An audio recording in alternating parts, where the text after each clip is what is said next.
Hi. Hi. Hey, guys. Welcome to Tale of Two Dead Girls. Dead Girls.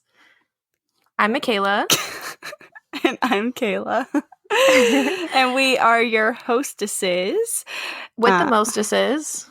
With the mostesses, yes. And the ghostesses. And ghostesses. And murderses is... Yeah. Yeah. And this is episode 2. Can you believe we've made it this far, guys? Yes, welcome. Episode 2. Woo-hoo.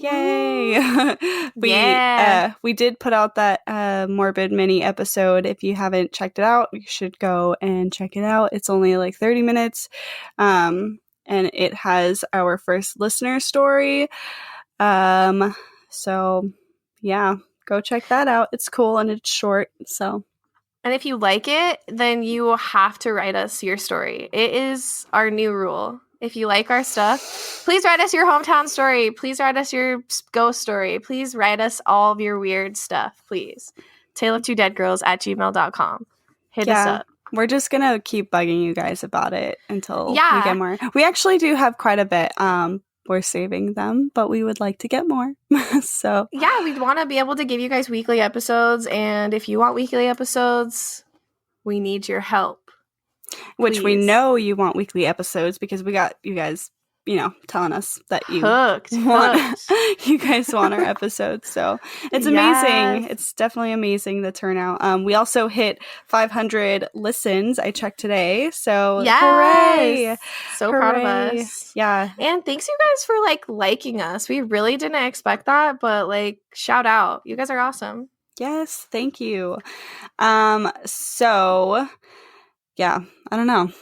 We've honestly been just boring. We've been not doing anything. We've been letting this consume our entire life while we get in the groove of it, but it's cool. Yeah. It's kind of nice that I have this to keep myself occupied because I recently lost one of my jobs because they were like, we're just going to shut down and not give you a notice except the night of. And then so I lost my job just like that. They were literally like, this is closed. Bye. Yeah. That's literally almost like what they said. So now that I have more time to, look up my stories and do my research and stuff, hopefully it'll be stuff that you guys like and enjoy. But yeah, it freaking sucks that, that happened. Very unfortunate since I'm trying to move back to LA this summer. Well, you never know what will happen. You'll make it work. I believe in you.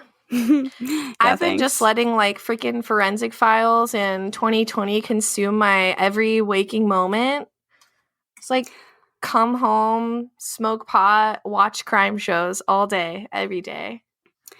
It's actually been a long time since I've watched an actual crime show. I've just been watching videos on YouTube. It'll be unsolved mysteries, and I did that today. That's literally all I've been watching. Yeah. I just listened to random 911 calls and was like, whoa, this is wild. Those are so freaky. Those are super freaky. I love them so much. Also, I watched this documentary that I know you guys would like. It's called Abducted in Plain Sight. It's on Netflix. It's interesting. It's so good. I like it because you get to hear both sides, the parent side and the victim side. So it's just a really interesting, good information. I'm sorry, y'all, but those parents were dumb. Really naive. But I know the time was different. I haven't seen it yet. So well, it's not totally giving it away. Okay. I mean, obviously, the name kind of gives away the plot, right? but it was a different time then. I think it was the 70s or something. So they were just less educated about crime in general. The 70s. I know, freaking sex, drugs, and rock and roll all the goddamn time. Yes. No, that's bad. All of it. Sex, drugs, and rock and roll. It's all bad. Yeah, it's true. I was in, oh my gosh, wait, I'm in this, group on Facebook, that I was, in, I got into this group when I was, super Christian sometime 2 years ago. Yeah. And, it's like a Christian women's support group, and then I'm still in it just because I don't know, I haven't like clicked Girl leave powered, the dude. group, and so I don't know. A lot of their posts really piss me off because I'm against a lot of the things that they're against. Like I'm for things that they're against, like Yeah. how they are. But someone posted about like psychics and mediums and how it's like the devil's work and blah blah blah blah. Uh, And so I'm just like, so what about like the psychic mediums that help help people pass solve over. no, like help solve crime scenes? Like Oh why, like yeah. if that's the devil's work, why is he trying to like help bring justice, And so one person was just like, oh, because like the devil wants to make people believe that it's good, so they're gonna do good things. And I'm like, that's fucking stupid. BS. Yeah. So I don't know. I don't know about you, but I totally believe in psychic mediums or whatever they're called, mediums that just can talk to spirits. Like I don't think it's like that hokey pokey weird like I way think they're it like talking to the depends. dead. I just feel like if spirits like can come down and they can give messages to someone through someone who's gifted like that, like I totally believe it. I don't know if you've ever seen Long Monica and the Island Medium. Media. Huh? Long Island Medium. Shout Oh, out. yeah, her and Monica the Medium. My mom used to watch Long Island Medium. Yeah, shout out Teresa Caputo.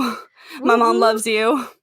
I haven't seen the one Monica the Medium that you're talking about, but I've actually gone Oh my like to gosh. a psychic before, like a psychic medium, and like it was in. I went to Julian, and I San went like with Diego? my yeah in San Diego, and I Like that went like area. yeah, with my grandma. It was like this tiny little shack, and it was like this lady, and I feel like I don't know. I still have the tape of what happened, so maybe I'll play that for you guys sometime. Wait, Yeah. what? Yes, do Yeah, I that. have the full tape. But it was like super weird. Like it was after my grandpa died or my papa, and she like brought up something that would like be him. And I was like, Yeah. I don't know if I believe this, but it was like very broad. I don't know. I believe in mediums and stuff, but I don't believe in all of them. I feel like the Right. power can definitely be abused. Right. Yeah, I actually went to one when I think I was 18 or 19, and I I didn't really believe in the lady that was doing my shit Yeah. because I don't know, like she was like super popular, and I've seen her house like for years. I saw it growing up, and I always pass by it, and I'm like, oh, I want to go there someday. And so I finally did, and then I'm just like, wow, this shit was like lame. But luckily, I had a coupon. It's like overpriced too. Like, have you ever gone to like a fair and they're like, pay $100 to hear your future? And I'm like, that is not cool. You're Okay, no. wait. So me and my brother, I think this was 2010. We went to Universal Studios Horror Nights, and they had Oh that yeah. there, and we both paid $50 per person. I think it was Oh my 50. god. Yeah, it might have been 25 and it was 50 for both of us. I don't remember, but I remember my lady was like, she looked at my palm and she like, I don't know, gave me some shit from my zodiac sign or something, and then Yeah. mine was pretty like much like fake, and Fraud. then my brother, his was like legit. She was like telling him things that was going to happen, and then eventually they ended up happening. So I feel like you can have like premonitions and you can be like a medium and stuff, but like being at like a fair and doing that, it's like really forced. Like, can you always force your gift to work? You know what I mean? yeah, Or like, does no, every you can't. person give you like that feeling? I don't think so. You sometimes you touch people and you're like, nope, nothing today. Like, Sorry, let me just make something up because you paid for it. exactly. They're like, you will find love in 10 years and your heart will be broken. Oh my god. Okay, that's like almost exactly what the lady told me when I went I'm to that psychic, house. surprise. She was like you're going to find your soulmate in your 20s, and I'm just like, Where okay. you at? I mean, now, I'm 23, and I'm just like, I'm still in my 20s. Maybe someday. If you But want to like prove me wrong, because I am kind of a skeptic, like please write us. If you're a medium, email me because I oh my want to hear god, from you. yeah. Or if Like, you know someone personally that's a medium, that'd be cool yeah, too. I'm not like totally a skeptic, but I'm like borderline. Like sometimes I'm like, this isn't real, but sometimes I believe it.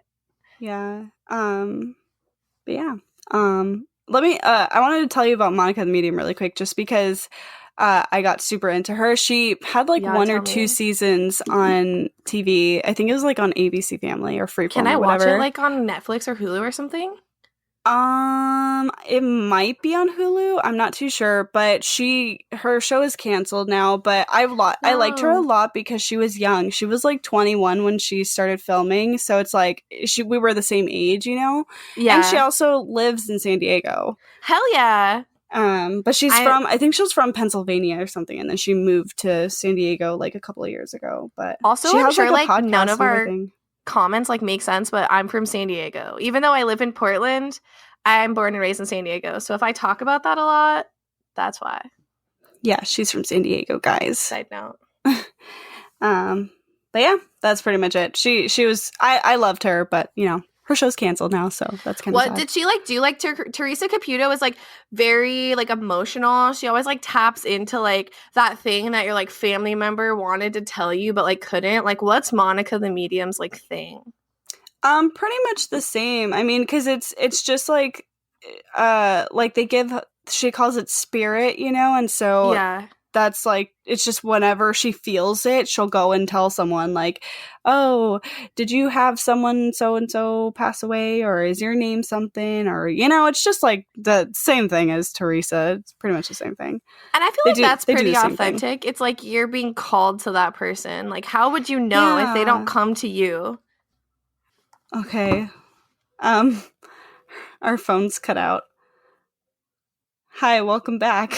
Oh, hi. Technical difficulty.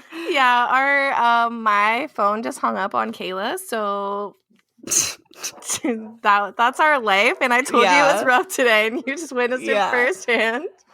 What? What the heck? Are you there? Wait, I think you muted me. Oh no. Is it happening again? Where I can't hear you? Oh my god. Michaela, I can't hear you! Okay, so some shit happened, and if it sounds off and it just cut off, technical difficulties. We had technical difficulties, so we've been through hell today. Like, Kayla lost her headphones, my phone's like freaking out, like, it's a disaster. Okay, comment on that. I did not lose my headphones. They were stolen, or a ghost took them or something. I don't know. I'm pretty sure they were stolen because I know I had them yesterday. But yeah, so with that being said, I think we're just going to get into our stories. And today we are going to have Michaela go first. Yes. Since I went first in our first episode. So cool, yes. I'm ready to hear it. Yes. Yeah, I know. So we're planning on keeping like every story that we write for our episodes a secret from each other. So neither of us know like anything that we've researched or anything like that. Like it's a total surprise to Kayla. Also, we know that we say that we are a paranormal and true crime podcast. We also want to mention that it's not like every single episode is not going to be like one paranormal, one true crime. Like it might be like two of the same or like, you know, completely different or something just because we're not telling each other and we're just making it fun. So hopefully you like all of it and it doesn't really bother you.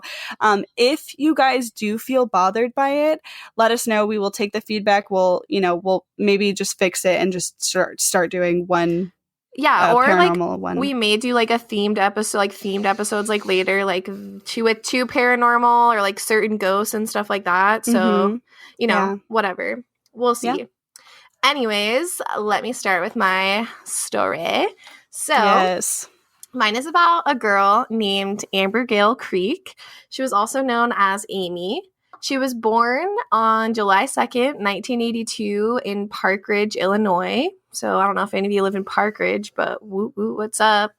At the start of her life, she lived with her mom, Elizabeth, but her mom had a coke addiction, and her mom's boyfriend turned out to be a piece of shit pedophile who had been abusing Amber, and she came forward about the abuse when she was 6. At that point, the state removed her from her mom's care, thank God. And I tried to like dig on information on the mom's boyfriend and I couldn't find anything, like not his name, not anything. And basically like her mom hasn't spoken out about her at all until I think like pretty recently. And there's like one video of her mom talking. So if you guys want to look that up, Google it. And then Google it. So like after she was taken out of her mom's care, the state moved her to live with her father, Robert. And he lived like nearby to where she was born in a town called Palatine. Sorry if I butcher any of these names. I'm not from Illinois. But people remembered Amber as a normal girl who climbed trees, whirled around in circles until she was dizzy. She pretended her hairbrush was a microphone. But by 1996, when Amber graduated 8th grade, and she was about 14 by that point, so Hormone City, it became clear how deeply, messed up she was from all of the abuse that had happened to her, like, earlier on in life. Her family talked about how she started mimicking bad behaviors she'd seen previously, and she went into long periods of depression.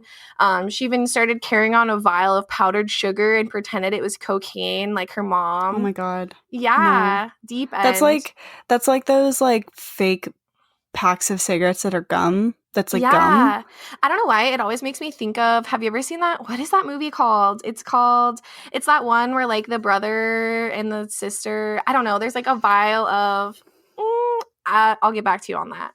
Anyways. I have no idea what you're talking about. I want to say it's called Strange Attraction or something like that. I don't know. It's a 90s movie and the girl carries around a necklace vial of cocaine. I've never seen it. Anyways, so even during family campouts, Amber would be whispering details to her young cousins and about how she was sexually abused, and she would run away all the time and tell people she was hanging out with older boys in the woods.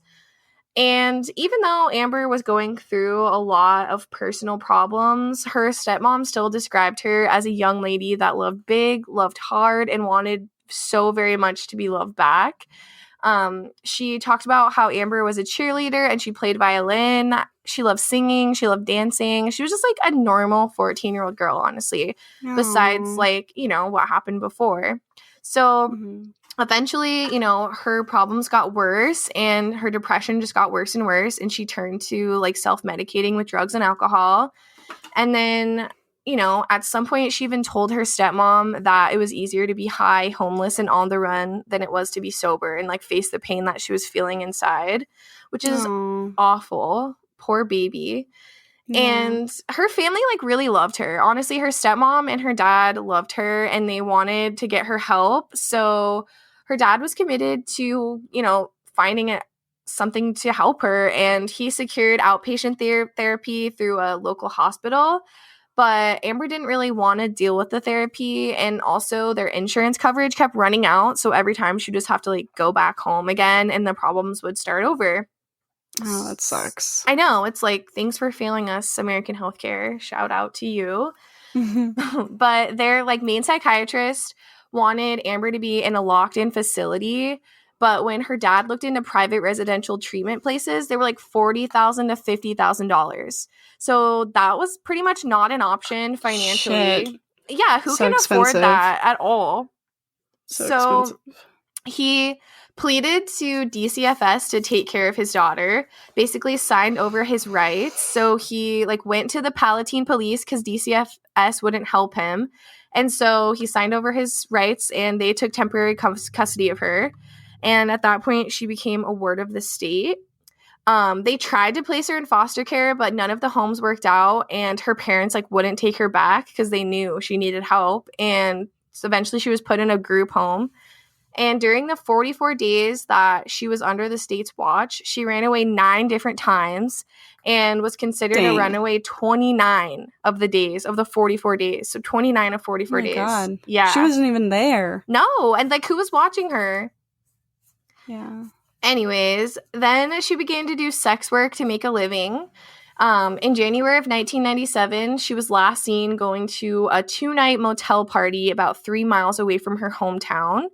Because of a total fuck-up between DCFS and law enforcement, DCFS confirmed that Chicago police did not receive a formal report that Amber was missing until she'd been gone for more than 4 weeks. 4 weeks. Oh my god. Yeah. What the hell is up with, like, the system because of that? Like, God, I hate hearing that shit. Like, she's literally just, like, failed in every direction. Like, can't get help, can't be watched. Like, nobody cares about her besides her parents, and they don't have the funds to help her. Like, that sucks. Yeah. But Super unfortunate. anyways, I know. I can't stand it. But her dad called DCFS to report that his daughter was missing because even though she would run away from home, she would still, like, keep in contact with them on payphones and that type of thing. You know, she would never, like, disappear for too long. But when he didn't hear from her for a while, he was like, what's going on? And he reached out. And it turns out the photo that, like, DCFS provided of Amber was an entirely different person the entire time. And, like, they were looking for the wrong girl. Yeah, like, wasn't the right picture of her at all.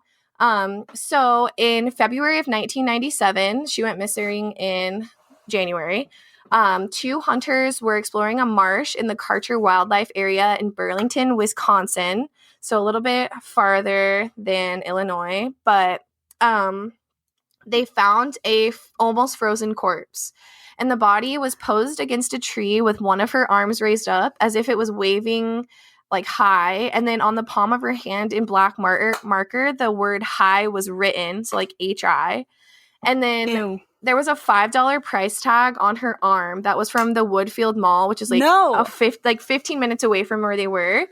And then there was a bag over her head, like a garbage bag or something similar that had been used to suffocate her. And then underneath, like, when they pulled up the garbage bag, they saw that someone had taken, like, a bloody bite, like, out of her neck. Like, ew. Oh my God, it's a vampire. Oh my God, Edward Cullen. He's like, I must drink your blood to stay young. But please don't fucking bite people. That's so scary. But anyways, and then they found, like, her face had blunt force trauma, and they had, like, this weird, like, pattern cutting injuries on her face.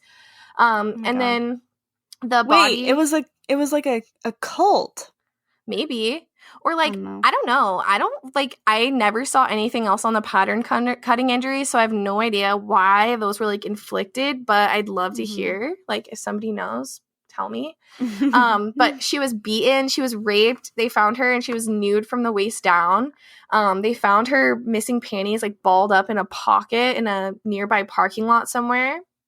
But because DCFS had provided the wrong photo of her and all the wrong information, the body wasn't identified for over a year after it was found. So her family, man. Her family couldn't, like, identify it. Like, they didn't know that they had found the body. Like, the police never said, like, we found this body. Yeah, like, they didn't know until I'll get to that. But anyways, so over 100 people in their town paid for a funeral for this body that they had no idea who she was, and they, like, mourned the loss of her life. And then one day, her dad was watching America's Most Wanted and recognized the story about his daughter and called and was like, that's my kid. And basically, they then, like, formally identified her body with dental records and DNA. So that's cool. Like, at least they knew. But they basically chalked it up to, like, the police believed that Amber's clients, like, one of her sex work, one of her Johns or whatever, was the culprit, and they didn't have any leads to go off of. So the case went cold for 17 years.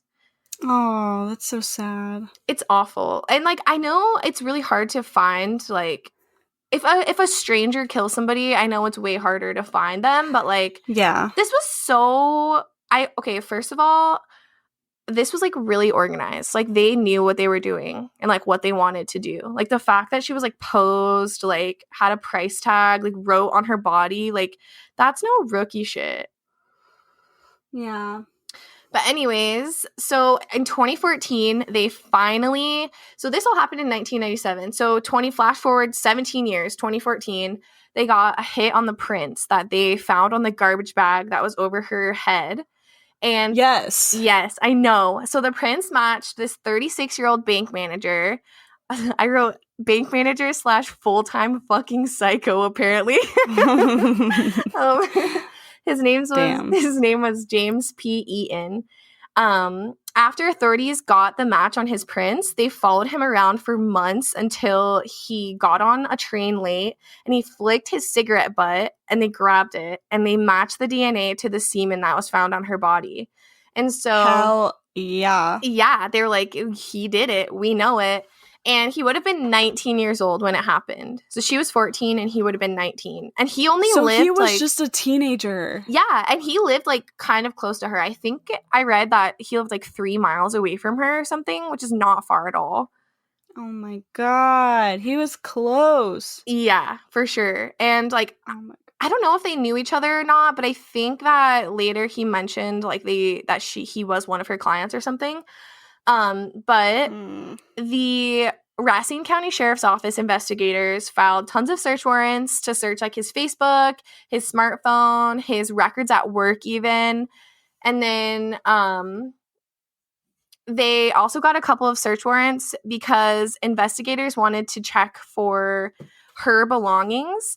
Like they said, due to the fact that it was a sexual homicide, offenders often keep mementos of their victims, such as like clothing, jewelry, photos, all that good stuff to like fuel their fantasies later on, you know? Yeah, freaks. I know. Ew.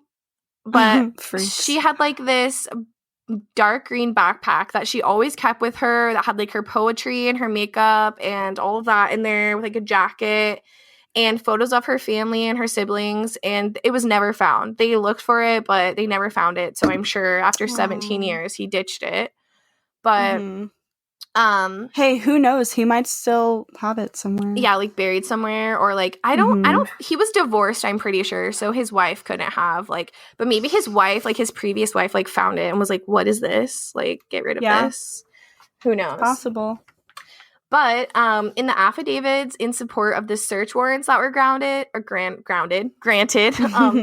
sheriff's investigators said that a Chicago police officer told a now retired Racine County sheriff's investigator, and I'm only going to use this word because this is a quote from what they said, but that Amber Creek was a known prostitute in Chicago, and basically, they believed that she lived a high-risk lifestyle as a chronic runaway and a prostitute that did drugs, and it was probably one of their clients. So how would they ever find the person, basically? Yeah. I don't know. That's awful. But basically, like, the county sheriff now declined to comment on, like, investigators' theories. Like, that was read in the affidavit because he obviously doesn't want to rock the boat. But he did say, like, she didn't deserve this and she kind of was left, like, trash, which is not okay. Yeah. But, you know, murders of sex workers often go unsolved because police don't really find value in solving them or in their life. It's such bullshit. To begin with, God. Yeah, it's like, honestly, what police officer doesn't take advantage of sex workers, but they'll never, ever protect them? So I wanted to include a little snip of an article that was written by a person named Lizzie Smith. She's a research officer at the Australian Research Center. She focuses on, like, sex, health, and society. I just think, like, if we're going to be talking about this a lot, it's, like, a good thing to make sure you guys all know why the word prostitute is not good to use.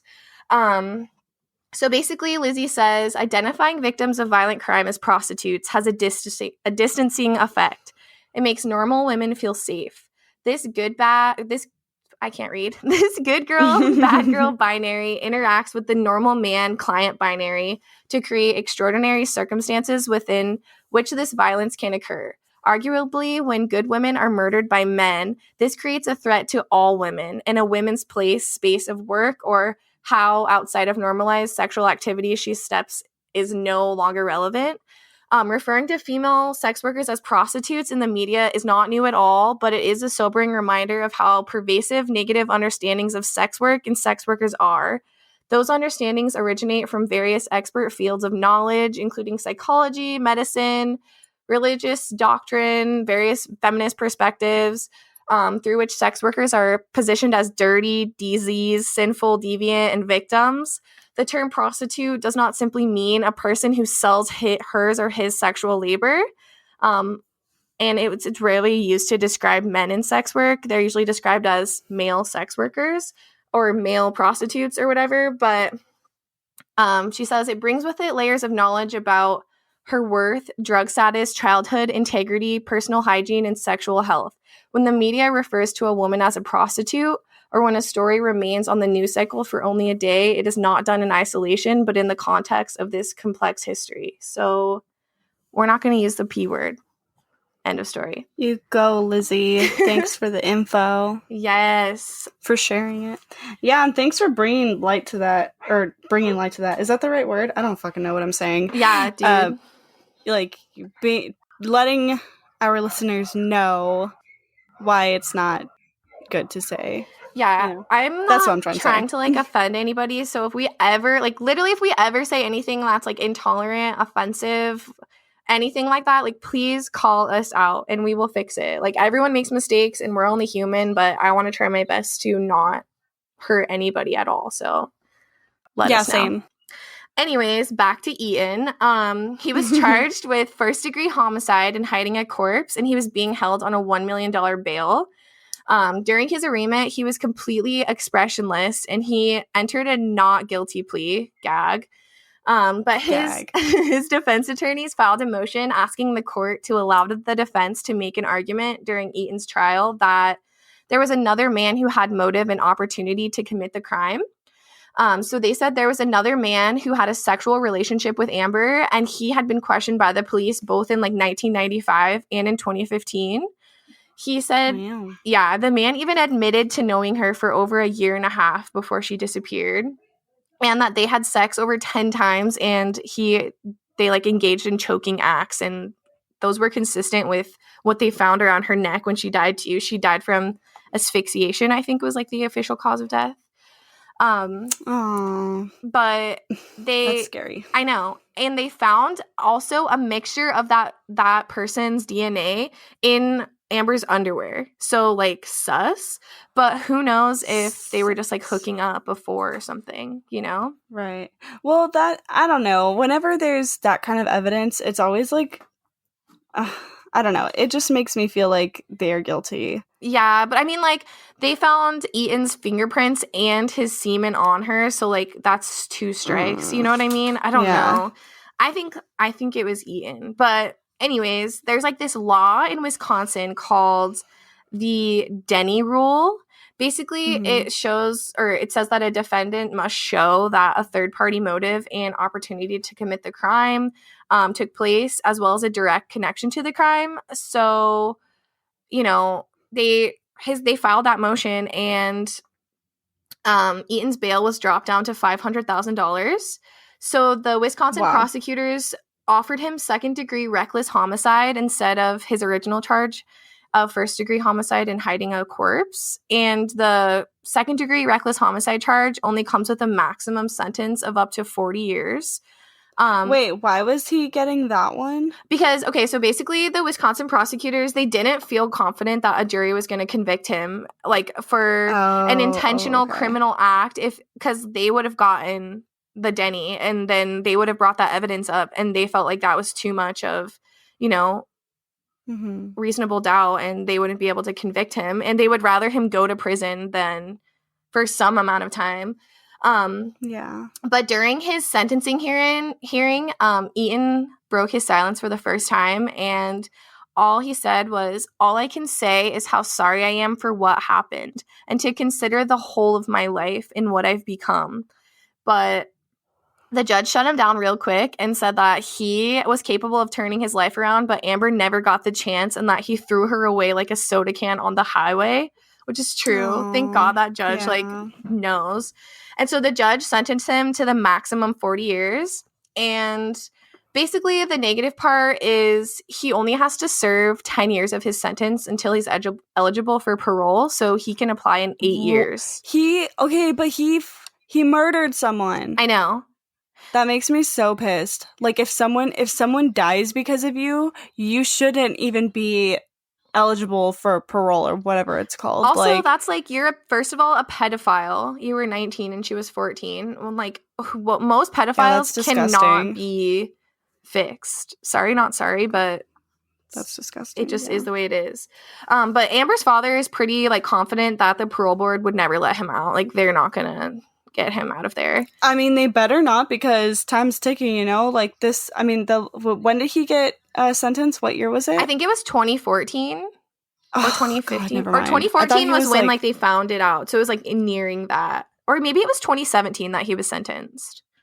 Wait, so it's just recently then? Yeah, it's really recent. Oh, God, I hate it. I know. I hate it. But they said, like, her family said, like, we will fight to make sure, like, this doesn't happen. Yeah. I really don't think that they would let him out. I mean, who knows? But I doubt it. And so Amber had this cousin named Sharice Reynolds, and they were, like, similar ages, and she considered herself, like, a sister to Amber. And she went to the trial to stand up for Amber and basically just said, like, she was disgusted by him and she's so happy justice is served. And her dad felt like justice was served. So, I mean, they got what they needed for closure. And I guess Amber's already gone. So, I don't know. There's no perfect answer. Yeah. Cool, guys. Well, that's all I've got. Poor girl. I know, it's freaking awful. Poor girl. I hate that girls and, you know, people in general, sex workers have to endure this kind of bullshit, but that's just the world that we live in, so. It fucking sucks. Reality really sucks. I can't stand it, but. Damn. Is what it is, you know? As like, we can just make their memory known, and if you take away anything from this story, don't take away the name of the killer. Remember Amber Creek and who she was before she was murdered, brutally murdered. Yes, remember her. Give me 1 second while I let my dog back out, because I know he's gonna bark and I don't want that. Okay. He was being a whiny baby earlier, so she already knows he's gonna tantrum fit. All right. Ow. Oh, God. Ow. Ow. Ow. I just hit my knee. My neck, my back. Ow. Ew. Oh, that hurt. Ow. God. Okay. Okay. All right. So, my turn. Yeah. Let's hear it. My turn. All right. Of course, I chose another famous one because I'm a dummy and I'm doing all the famous ones first, which I feel like I shouldn't, but I just got too excited about this one. I know. Okay. There's like some I want to cover too, but I'm like, everyone does this. So will you guys like it? Yeah. Okay. So my story takes place in Ohio. Ooh. No, actually, no. This is not Ohio. Why did I write that? It's actually in Iowa. Wow, I'm glad I caught that. Okay, let me just like side note right now. I have to shout out to Corinne and Nicole right now because we hate Iowa with a freaking passion. We got stuck there in a road trip, and all it is endless freaking corn, and we want Iowa off the map. So I'm sure this case will make me feel like it even more. It's not that I don't like corn, yeah, definitely. But like I just hate Iowa. The experience I had there was bleak. Never been, but I would love to go, so we'll see. Okay, so anyways, this one takes place in Iowa in the very early morning of June 10th, 1912. Ooh. So this is a very long time ago. This is like over 100 years ago. Yeah. Vintage. The Moore family of 6 and 2 friends were brutally murdered in the Moore's home in Villisca, Iowa, somewhere between midnight and 5 a.m. There were 2 adults and 6 children. Josiah B. Moore, who was known as Joe, was 43. His wife, Sarah Moore, was 39. And their kids, Herman was 11, Catherine was 10, Boyd was 7, and Paul was 5. The 2 friends who were actually their neighbors were Lena and Ina Stillinger, and they were 12 and 8 years old. Okay. By the way, the case is called the Villisca Axe Murders, if anyone's heard of it. That sounds really familiar to me, but I don't... There's a movie about it too. I think it's actually on Netflix, but it's not the girl, right? Is it like I want to say Lizzie or something? No. I think I know what you're saying. Lizzie Borden. Like the Lizzie Borden. Yeah. No, it's not that. No, okay. This is no. The movie is like based on like the haunting of it. Actually, I don't freaking know. I don't remember. I don't think I watched it all the way through because it sucked. But good tip. I was about to like get off this and like go watch it. So. Okay. Well, I mean, I guess you still can, but whatever. Might as well. Anyways, So the two friends were Lena and Ina Stillinger, and they were 12 and 8 years old. The evening before they were all killed was Sunday, June 9th.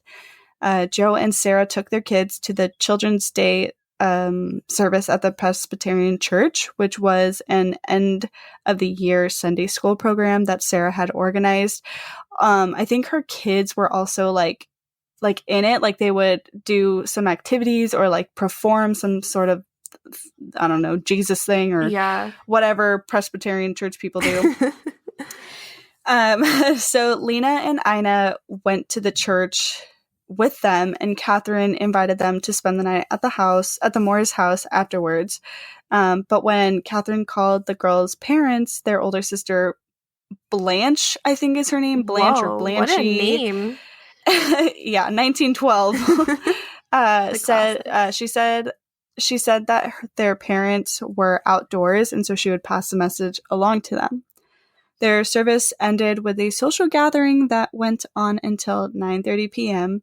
The family of 6 and the 2 girls walked back to their house, which was 3 blocks away, and got there around 9:45 to 10 p.m. They ate and went to bed. What's going to happen sometime now? This is very it's very brutal. So sometime after midnight, now it's Monday, June 10th, the murderer grabbed Joe's axe from his backyard, entered their home, and bludgeoned to death all 8 of the people in the house. How? I'll get to it. So by 5 a.m. the same morning, Mary Peckham, who was their elderly next-door neighbor, stepped into her yard to hang laundry. And by 7 a.m., she realized that the Moores weren't out doing their morning chores, which was a normal thing for them. They'd always be up and doing things. Like, the house seemed alive, you know? Yeah. And so she became concerned when she noticed that the house seemed quiet and deserted. And like I said, it was unusual since they were always up and doing things, doing their chores and stuff, and they had let their chickens out and everything because they had like animals and stuff. And and like 8 people living in a house is loud. It's bound to be. Mm-hmm. Yeah, even at 7 a.m., you know, they're always going to be up doing something. Someone's going to be up. Yeah. So around 7:30 a.m., Mary decided to go to their house and knock on the door. And there wasn't a response, so she attempted to open the door, only to find it locked from the inside. Okay. Which I think was not common since it was 1912 and in a safe neighborhood. So I think that was just one of those towns where people would like just leave their doors unlocked, you know? Yeah, you like trust your neighbor to like just watch your kid anytime or whatever. Yeah, it was supposed to be like a safe neighborhood or something. So after that, she went to let out the Moore's chickens and then called Ross Moore, who was Joe's brother, telling him what was up, and he comes to the house around 8 a.m. He attempted to look in a bedroom window and then knocked and shouted, hoping to wake someone up. But when that failed, he got his key that he had and opened the door. I think he had some, like, I don't know if he had a spare key or if back then it was just like those giant keys that like a skeleton key, you know, that can just open up anything. Like it was probably like their family house or something, and he could like had a key or something like that. I don't know. Yeah, probably. So he went no further than the back bedroom that was just past the living room. Like it was like connected to the living room where he could, so in the back room, he saw 2 bodies covered with a sheet and dark blood stains on the bedspread. He immediately turned to go outside and told Mary Peckham to call Sheriff Marshal Henry Horton. They called him Hank. This set into play Hank. That's it. Hanky Panky. Every time I think of Hank, I just think of that poop from South Park. Yes, Hank the whatever. What is it? Hanky the Christmas poop? I don't remember. Something like that. So they called Hank, and that set into place one of the most mismanaged murder investigations to ever be undertaken. No, this is my pet peeve about to unfold in front of me. Yeah, it really sucks, honestly. This whole story sucks. But Hank gets to the house at around 8:30 a.m. and went inside. There he found, as he told Ross when he came out, that, quote, somebody was murdered in every single bed. Oh, The my partially God. cleaned axe was left leaning against the south wall of the downstairs bedroom where the 2 Stillinger girls were found. Like, I'm sure they didn't have Authorities... fingerprints back then. No, they didn't. I don't think they did. Yeah, I don't think they did. So authorities found 2 spent cigarettes in the attic, which suggested that the killer had probably waited in the attic until the family got home and were asleep. Yeah. And so I'm wondering, like, if he got the axe before he killed before he killed everyone or before he got up in the attic. Like, he probably, like, planned it. Like, he, like, watched them, planned it, and then he, like, got the thing and, like, crawled up in the attic and just, like, waited for everyone to go to sleep and was like, here's me and here's my axe. My other thought is, like, did he like, how did he plan this? Did he plan to kill them with an axe? Like, or did he just find, like, just see what he could find and then use that as a weapon? That's true. Because I couldn't find anything about that since, okay, I'll have to get into this. It's just, like, weird that, like, he would go all the way into the backyard for it. Like, I don't know how the house is, like, set up, but you said it was, like, in his backyard. Yeah, so... Okay, maybe he did get it first and then go up to the attic, like, while they were all at church or something. That makes sense. Or he was, like, trying to, like, get shelter and he just, like, happened to be there. Who knows? Yeah, I don't know. Anyways, yeah, so he waited in the attic until the family got home and were asleep. All 8 of the victims were found in their beds and their skulls were battered 20 to 30 times with the blunt end of the axe. God. Not the sharp, but the blunt. He's an angry overkill. Yeah. So the ceiling of the parents' bedroom and the children's room upstairs showed gouge marks that seemed to have been made by the upswing of the axe. So he was, like, pissed. He was like really swinging that axe. And the killer began in the master bedroom where the parents, Joe and Sarah, were sleeping and violently struck Joe in the face with the axe more times than any of the other family members. Okay, the wife was sleeping with him. There's a reason why he's angry. I will find out. Yeah, so Joe was so badly beaten that his eyes were missing. Oh my God. The killer used the blade part of the axe on Joe while using the blunt end on everyone else. So for me, I'm just thinking that he was, like, the main target. Yeah, he's, like, pissed at Joe. Because, like, if he went to the master bedroom and killed Joe first, like, he planned it. He knew. Yeah, in one of the articles I read, it was saying that the killer went past the Stillinger's room, so that it was, like, the guest bedroom, which was downstairs.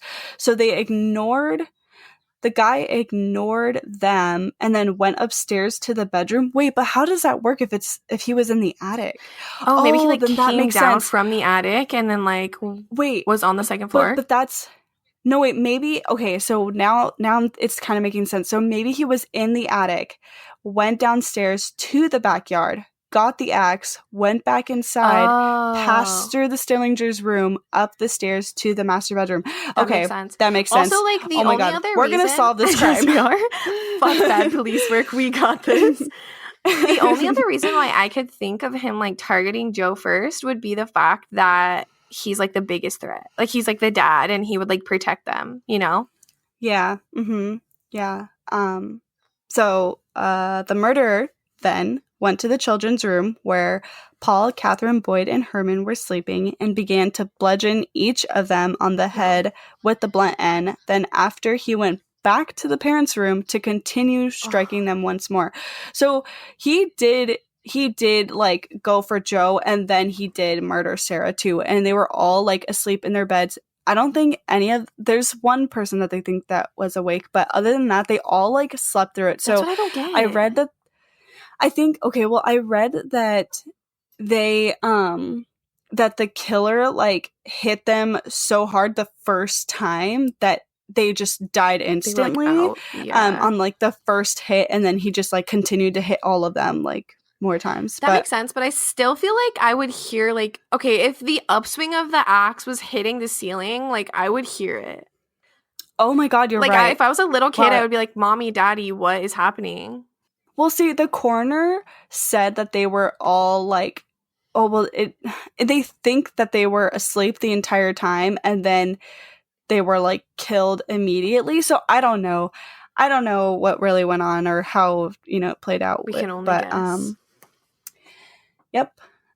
So he then went downstairs to the guest bedroom where Lena and Ina were sleeping, and investigators believe that Lena was still awake when she was brutally attacked and murdered.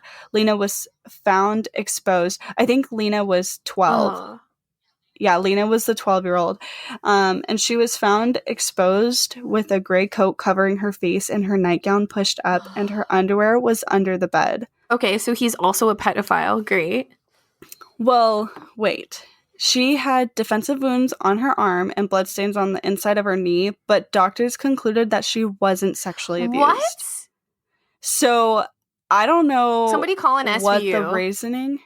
Maybe he was planning on doing something to her, but she was awake. So, wait, but then he kills her? Or maybe she was like the only one who was awake, and he was like, she's awake. Like, might as well. Like, he didn't have the idea until he saw her. You know what I mean? Like, oh my God, what if she like bit his like I fucking hope she did. Please tell me she did. Her legacy. The killer covered Joe and Sarah's heads with bed sheets and the children's faces with clothing. He covered all the mirrors with cloths and towels. The curtains were closed on all the windows in the house except for 2 that didn't have any. But on those 2, he covered them up with clothing that belonged to the Moores. So I think he covered up the mirrors before he started to kill them all. Okay, that makes sense. But this sounds like, okay, every time you tell me more things, like, my theory is changing. Because I'm like, is it drugs? Is he having a psychotic break? Is he like a pedophile? Did the wife cheat on the dad? What is it? Yeah, well, there's a couple of suspects that I'm going to talk about, but cool.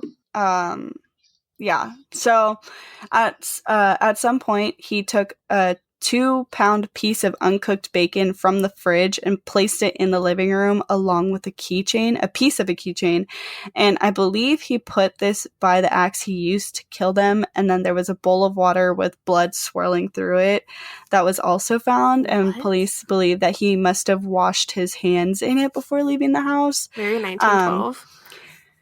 Also, I heard in like one of the videos I was watching about this that the bacon was positioned in a way that it looked like a female, like legs open or something, like her lady area, her coochie coo. Okay. Yes.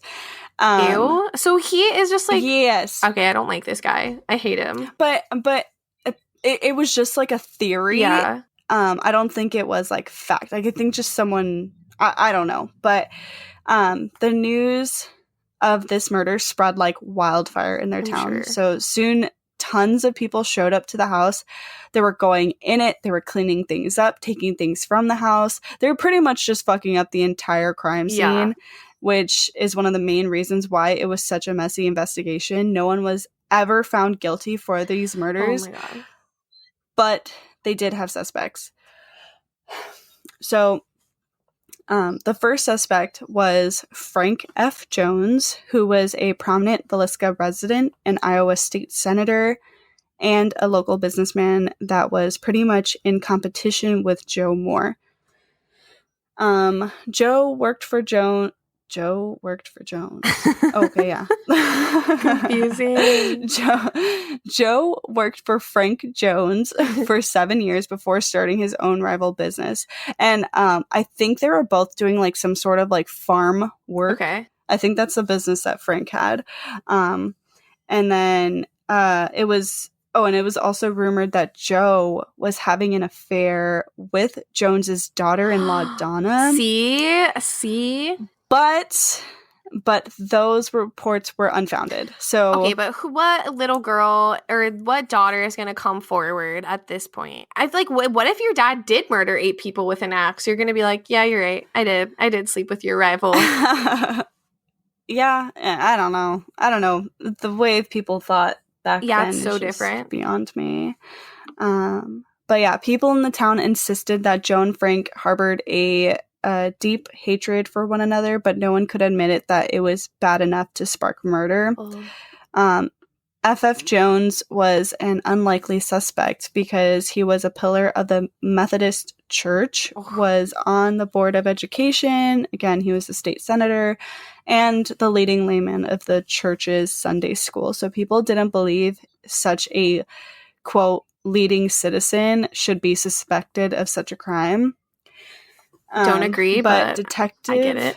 Yeah, I know, right? Because there's been like pastors that have like, you know, sexually abused tons of kids, and like it's just what you can't make yourself look like doesn't mean you're not a monster. Like, look at John Wayne Gacy. He made himself like he was a freaking birthday clown and a husband and a wonderful man, supposedly, with 33 dead bodies under his house. So it's like, who can you really trust? Yeah, what a fucking nightmare. But yeah, Detective Wilkerson openly accused Frank and his son Albert of hiring William Mansfield to kill Joe Moore. So they think that Frank didn't directly kill Joe, but they think that he hired William Mansfield.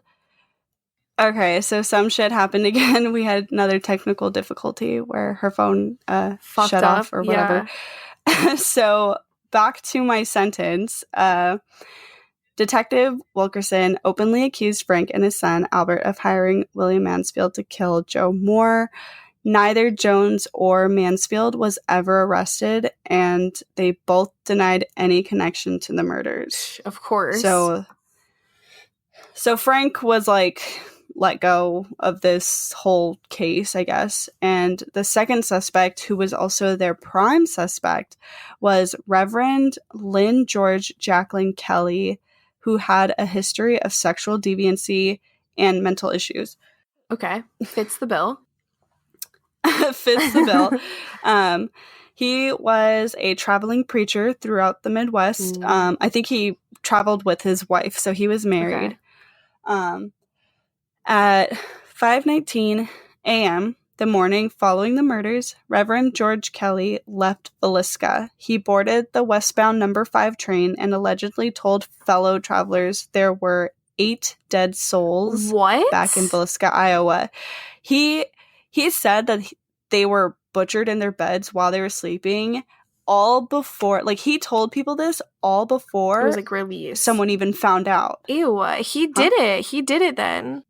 Yeah, that's what I'm thinking. That's why they were he was their prime suspect. Yeah. Because how is he gonna know that? Also, like, a traveling reverend is like the perfect, like, well, gotta pick up to my next gig. Sorry, guys. Yeah. Gag. There actually was another suspect, but I'm not gonna talk about him in this because I think his thing, I wouldn't say it deserves a full story, because he doesn't deserve shit. Yeah. But I think I'd want to talk about his story because it was a serial killer. Oh, okay. So there's multiple things but he was a suspect to this, but he was never convicted or anything. So that's why I'm not going to. And he wasn't like the main suspect. Yeah. So back to the day before the murder. So that evening while they were all at church and stuff, George Kelly arrived in Villisca for the first time that morning. So it was Sunday morning on June 9th.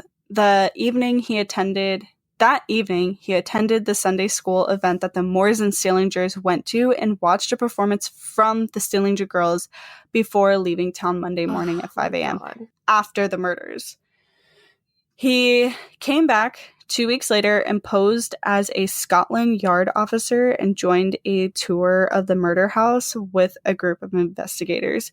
Authorities first became interested in Reverend George Kelly a few weeks after the murders took place. There were certain factors police believed made him the perfect candidate. Yeah, for sure. I believe it at this point. Yeah, same. George Kelly was left-handed, in which the police determined from blood spatters that the killer must have been left-handed. Apparently, he had a history of watching the Moore family at church during their performances. Oh my God. He would go to the church, I guess, and he was known to like watch them. Somebody like get his wife alone in a room. Ask her. I don't think it was like creepy though. I don't think it was like a creepy like he's watching them. I just think that he would just go to church and like be one of the people that watched the performances. Yeah, definitely. I don't know. I'm sold on him or Jones, honestly. Either of them could fit either way.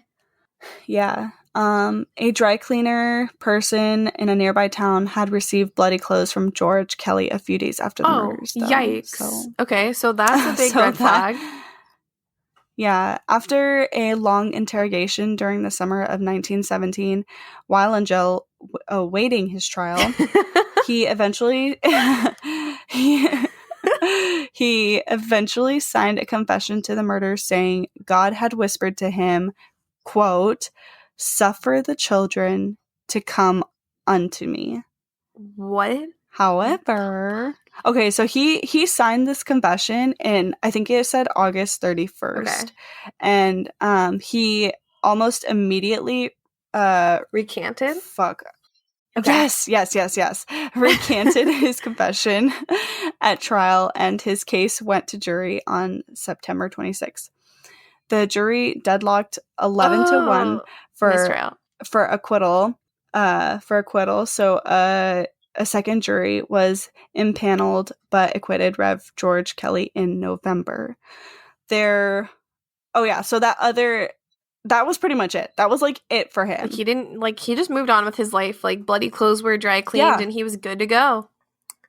Yeah, that's pretty much all that happened. And then that other serial killer suspect that I will probably talk about in a different episode is called Henry Lee Moore. I've heard of that. And he was a suspect because I think he was responsible for a lot of axe murders in the United States. I think it was like a certain area. Okay. I can't remember if it was a certain area, but it was like different states where people were getting like, it was like families that were getting like axe murdered. So this was like his like signature. Like this is what he did, was like gone and... Yes, because also I think the other murders too were also with like the blunt end of the axe. So I don't know. That makes sense. Yeah, I don't know why he never got convicted or anything or even tried. That would make a lot of sense too, because like if Joe was a farmer, think of all the crazy like spiky things he would have had to kill somebody. Like that person picked an axe off the wall and was like, this is it.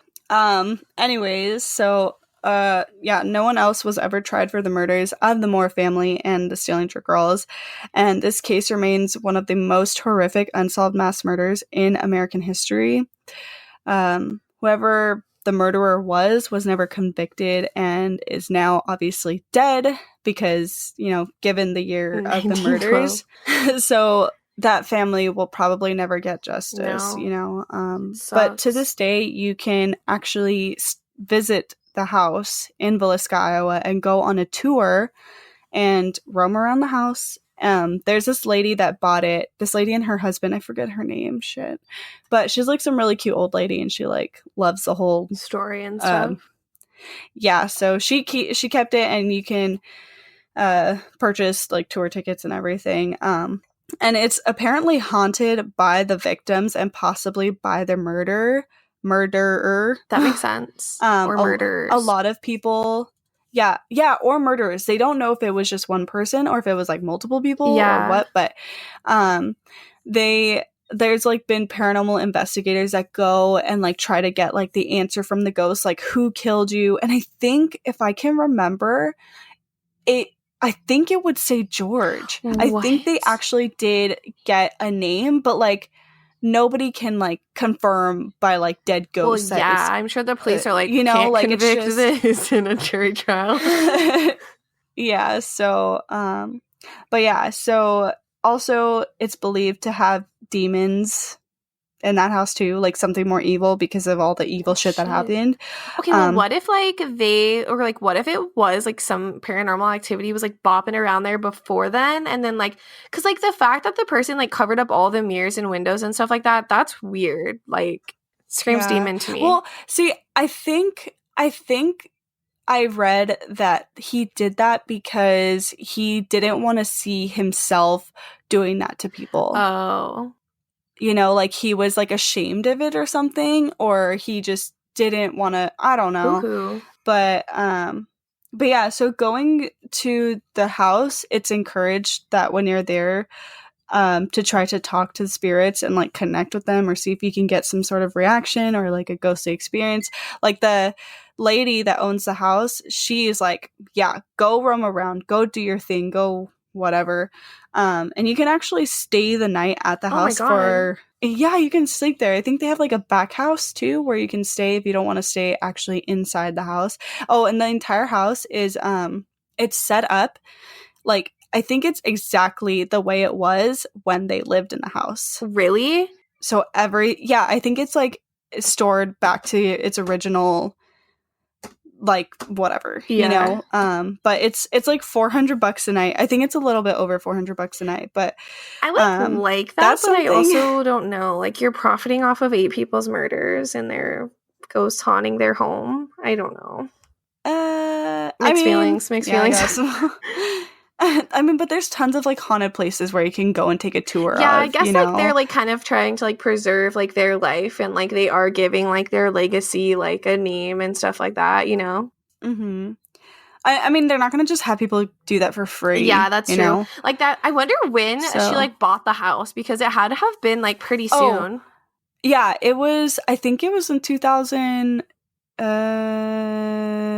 I want to say 9 to 2000. Dang, that's far. Like, how did they like keep it that way for so long? People must really been like scared of it, like fascinated. I think that it was changed, or maybe there was photos or something, and I honestly don't know. Yeah. I should have looked more into that part. It's okay, we'll figure it out. Or if anybody knows, tell us, please let us know. Yes. So I don't know about you, but I'd be down to go to that house someday. I don't know about stay. Actually, I probably would stay there. I don't think I would stay the night, but I would definitely go like for hours. Like, but an 8-hour overnight, like trying to like sleep there, I don't know if I could. Okay, yeah, maybe you're right. But I was thinking that maybe we could like have like some sort of like spooky trip, and we could like film. We should do like a spooky film it or like, something. Road trip. I have a GoPro. Let's GoPro it up. Oh my god, yes. That sounds really cool. But yeah, we could do that. I've been like really wanting to go to like some haunted places in Oregon and stuff like around me. Like, since we've been doing this, a bunch of people have been like, go here. Like, there's screaming at night and it's ghosts and stuff like that. And like, yeah, you should totally do it. But I'm scared. Like, I don't want to go alone. Like, something will attach to me. Who knows? Have Brandon go. Yeah, but he's a freaking skeptic. Like, he'll be like, oh, lame. Like, I don't know if he would believe in it. He would be like, ooh, a ghost. And I'd be like, this is a real ghost. Ooh. But yeah, so that was the story. That is the Villisca axe murder case. Who do you think did it? I think it was Reverend George Kelly. Okay. Definitely. Oh my god, fuck, my phone just vibrated and it scared the shit out of me. I know, this is like the first time we've recorded and it's not dark, so I'm like, okay, I'm not gonna die, but who knows? I'm still scared. Me freaking too. When you first started, I was like, looked out the window and I was like, no, this is scary. I'm like more scared of like ghosts and like the paranormal side of things than I am like of the crime part. Like, crime, easy peasy for me, but you can't like control ghosts and demons, and that's scary. I mean, with some holy water you could. Yeah, but like, I don't know. Like, we don't know how they work. It's like it's like the ocean. Like, we only see 2% of it. Who knows how it works? It's scary. That's some freaky shit. Yeah. But I think it's like crazy how like this story, this story in particular has like the like true crime side of it, but there's also like a paranormal side of it. Yeah, you know? True. I just think it's crazy that you can like kill 8 people and nobody wakes up. Shocking. Yeah, surprisingly, there's a lot of stories like that. Yeah. I think Actually, I'm not going to talk about any other stories, but yeah, there's like a lot of stories about that. Damn. But yeah. Cool. Awesome. Yeah. Well, episode 2, here we go. Listen to it, guys. If you like it, let us know. Email us if this sparks your, memory. Email us your stories. Tell us. Yeah. Also, we appreciate DMs, but if you have a story to share, please email it to us instead of DM it, just because it's easier for us to keep track of our stories that we get, our listener stories. Yeah, and like keep them in order and stuff. Like we don't want to miss out on any of you guys. Like we want to share all of your stories. So, you know. Yeah. So, also, we are on a couple more different streaming sites. I just added us to Stitcher, which apparently is another one of like the most popular streaming sites, podcasting. Yeah. And then, so we're on Apple Podcasts, we're on Castbox, we're on Google Podcasts, we're on Radio Public, Spotify, and Stitcher. You can also hear us on Audio Boom. And I think you guys helped me. Let us know if this is a good idea. We were thinking of doing a YouTube channel too, but of just our episodes? Just this. Like we're just gonna post our episodes. So just in case you don't have any of those and you just want to check it out on YouTube and play it, we'll probably just start uploading them there as well. And then if we ever do any sort of like things together where we go visit a place, we'd probably record it and post it there. But that's in the future. In the future. Sure. We don't know. But we do want to do stuff like that, but we'll see like where we go and, all of that stuff. But if you guys do want to see us on YouTube, like let us know, because we don't want to like bombard you if you don't care about that. But it is kind of cool. Like Kayla was saying, if you forget to like download it on your phone and you're like getting on an airplane or whatever, if you have like Wi-Fi, you can still listen on YouTube, which is cool, something you don't normally think about. Yeah. Also, I forgot. I was going to say something. Check out our Instagram. It's Tale of Two Dead Girls.